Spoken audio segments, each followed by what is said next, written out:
আল্লাহর সৃষ্টির মধ্যে সৃষ্টিগত কারণে বৈষম্য করা হারাম, কবিরা গুনাহ, জুলুম।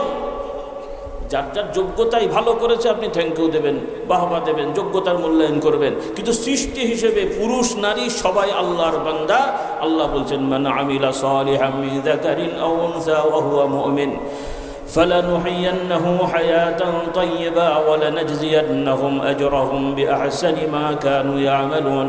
আল্লাহ তাআলা বলছেন পুরুষ হোক আর নারী হোক, যারা ঈমানের সহিত সৎকর্ম করবে, ভালো কাজ করবে, তাদের দুনিয়ার হায়াত জীবনে আমি শান্তিময়, আনন্দমুখর, প্রশান্তিকর জীবনযাপন হায়াতের ব্যবস্থা করে দেব।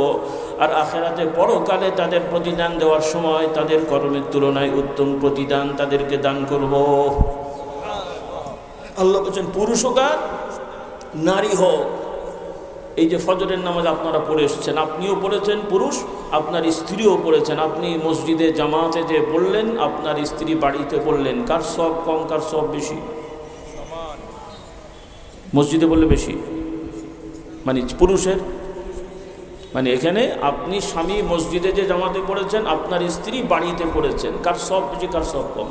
নামাজ হিসেবে ঝামেলায় পড়েছেন। কারণ আপনি মসজিদে যে বললেন, উনি বাড়িতে বললেন, সমান হলো কি করে? বললেন কারণ আপনি যেটা করেছেন সেটাও আল্লাহর আইন, উনি যেটা করেছে 10টা প্রশ্ন, সকল প্রশ্নের মান সমান। কোনোটা 4 পাতা লিখেছেন, কোনোটা 2 পাতা লিখেছেন, মান কি? এবার মাথায় ঢুকলো তো? পরীক্ষা দিয়ে এসছেন না? কোনো প্রশ্নের উত্তর লিখতে 4 পাতা হয়েছে, কোনো প্রশ্নের উত্তর লিখতে 2.5 পাতা হয়েছে, 1.5 পাতা কম, কিন্তু মান কি? সুবহানাল্লাহ পড়ে। আল্লাহ পুরুষদের হুকুম দিয়েছেন জামাতে নামাজ পড়তে হবে, মুকিম অবস্থায় না পড়লে অপরাধ হবে, পুরুষ জামাতে গেছেন। মহিলাদের হুকুম দিয়েছেন বাড়িতে পড়া উত্তম, উনি উত্তম কাজটাই করেছেন। মসজিদে যাওয়া নিষেধ না, কিন্তু বাড়িতে পড়া উত্তম মহিলা। আর পুরুষদের মসজিদে যাওয়া জরুরি, ওজর ছাড়া বাড়িতে পড়লে নামাজ হলেও গুনাহ হবে। মশলা আগে শোনেননি মনে হয়, আবার বলে দিই, কারণ অনেকে বুঝতে ভুল করে। ওজর, অসুস্থ, রোগ ব্যাধি অথবা প্রস্তুতি নিয়েছেন, জামাত হয়ে গেছে, এগুলো ওজর। কিন্তু বুঝে শুনে হেসে খেলে জামাত হচ্ছে, ঘরে বসে আছেন, আড্ডা দিচ্ছেন, তারপরে ঘরে যে নামাজ পড়লেন, মসজিদে যাননি, মুকিম অবস্থায়, এটা গুনার কাজ। কি কাজ? গুনার কাজ। এমনকি ওলামারা বলেছেন মুকিম শুধু না, মুসাফিরও যদি কোনো জায়গায় যে স্টে করে, 3-4 দিন থাকছে এক জায়গায়, সে স্থিরভাবে আছে, সেক্ষেত্রেও কাছের কোনো মসজিদ আজান হলে তারও সেখানে যাওয়াটা জরুরি। সুবহানাল্লাহ পড়েন। আল্লাহ তাআলা আমাদের এইভাবে মেনে চলার তৌফিক দান করুন, আল্লাহুম্মা আমিন। ওইভাবে যাকাত পুরুষেরও আছে, নারীদেরও আছে না নাই? পার্সেন্ট কি কম বেশি? পুরুষ সম্পত্তি, পুরুষের যা থাকবে, সম্পত্তি বলতে গহনা, মানে স্বর্ণ, রূপা, টাকা পয়সা ইত্যাদি, এই সম্পত্তি 1 লক্ষ টাকা বা 1 লক্ষ টাকা, 1, 2, 3 লাখ যাই হোক, এই টাকা বা টাকার পরিমাণ স্বর্ণ রূপা থাকলে ছেলের উপরেও যা যাকাত হবে, মহিলার উপরেও একই যাকাত হবে। হজ পুরুষের উপরেও ফরজ, নারীর উপরেও ফরজ। পর্দা পুরুষের উপরেও ফরজ, নারীর উপরেও ফরজ। নাকি ভুলে বলে ফেললাম? পর্দার রকম দুটো। আল্লাহ তাআলা পর্দার আয়াতে প্রথমেই হুকুম দিয়েছেন, হে নবী আপনি বলে দেন পুরুষদেরকে, ইমানদার পুরুষেরা যেন তাদের দৃষ্টিকে সংযমী রাখে, দৃষ্টিকে সংযত রাখে, এবং মহিলাদের দিকে যেন তারা না তাকায়।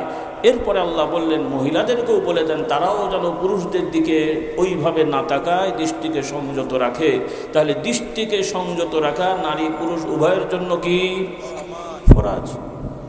পোশাকের ব্যাপারে এখন পুরুষদের একরকম পোশাকের ছাড় আছে, মহিলাদের একটু বিশেষভাবে বলা হয়েছে যে মহিলারা বেগানা পুরুষদের সামনে যেতে হলে, রাস্তা দিয়ে চলতে হলে, তাদের মাথা থেকে পা পর্যন্ত পুরো শরীরটা এমনভাবে ঢাকবে যেন তাদের কোনো বিষয় মানে বর্ণনা দেওয়ার মতন যেন না হয়, এভাবে ঢাকবে যেমন একটা, কেউ কেউ বলেও ফেলেছিল একসময় তাঁবুর মতন। আমরা বলবো হ্যাঁ যেন একটা তাঁবু, ভেতরে কি আছে বোঝা যায়নি। সত্য কথাটাই উনি বলে ফেলেছেন কটাক্ষ করে, কিন্তু আমরা মেনে নিয়েছি, ভালো কথাই বলেছেন, বলি আলহামদুলিল্লাহ। হ্যাঁ, আমাদের মেয়েরা রাস্তাঘাটে তাঁবুর মতোই চলবে ইনশাল্লাহ। আমাদের মেয়েরা রাস্তাঘাটে কিসের মতন চলবে? তাঁবুর মতন চলবে। বলি আলহামদুলিল্লাহ। চলমান তাঁবু, ঠিক আছে, চলমান মোবাইল তাঁবু। রাজি তো ইনশাল্লাহ? কথাটা সমাজ সঙ্গত হয়নি, সেকেলে কথা বলতে। হ্যাঁ, আল্লাহ আমাদেরকে তৌফিক দান করুন। এইভাবে আমাদের মেয়েরা চলে ব্যবসা করতে পারবে, কর্ম করতে পারবে, চাকরি করতে পারবে, প্রয়োজনে শত্রুকেও সাইজ করতে পারবে ইনশাআল্লাহ। কি কথা বোঝেননি? তবে নিয়মিত চাকুরি, সশস্ত্র বিভাগ বা যে কোনো বিভাগ যেখানে নারী পুরুষ অবাধে চলাফেরা হবে, নিজের স্বাধীনতা, নিজের শালীনতা ঠিকমতো রাখার সম্ভাবনা থাকবে না, এই সমস্ত ক্ষেত্রে মা বোনদের চাকরি করলে কবিরা গুনাহ হবে। কি হবে? কি গুনাহ হবে? বড় গুনাহ হবে, বড় গুনাহ হবে। কারণ বাস্তবতায় ইসলামের আইনে নারীদের উপার্জন করার প্রয়োজন থাকে না। যদি আমরা আমাদের হক আদায় করি, কোনো স্বামী যদি তার হক আদায় করেন, তার স্ত্রীর কি চাকরি করার দরকার হয়? কোনো বাবা যদি তার মেয়েদের হক আদায় করতে পারেন, তাহলে কি তার মেয়ের চাকরি করার দরকার হয়? কিন্তু করতে পারবেন ওই শর্তে। কিন্তু বাবাও হক আদায় করলো, স্বামীও হক আদায় করলো, স্বামী বাবা কেউ নাই, নিজেও সুন্দরভাবে, ছেলেরা আছে, ভালোভাবে থাকার ব্যবস্থা থাকলো, তারপরও বেপর্দা হয়ে কাজ করতে যাবেন, আল্লাহ তাআলার বিধানকে লঙ্ঘন করা হয়েছে। আল্লাহ আমাদেরকে বোঝার তৌফিক দেন। হ্যাঁ, যদি আল্লাহ না করুন আমাদের সমাজের কিছু এই নামেধারী মুসলিম যারা বাপের দায়িত্ব পালন করে না, স্বামীর দায়িত্ব পালন করে না, সন্তান তার দায়িত্ব পালন করে না, আল্লাহ না করুন এই রকম পরীক্ষায় যদি কোনো মহিলা পড়েন, কর্ম করলেও পর্দা নষ্ট করবেন না। কি নষ্ট করবেন না? কি নষ্ট করা যাবে না? পর্দা নষ্ট করা যাবে না। নিজের নিরাপত্তা নিয়ে নিজেকে দূরত্ব বজায় রেখে আপনি সমাজে কাজ করবেন। এটা কি অসম্ভব?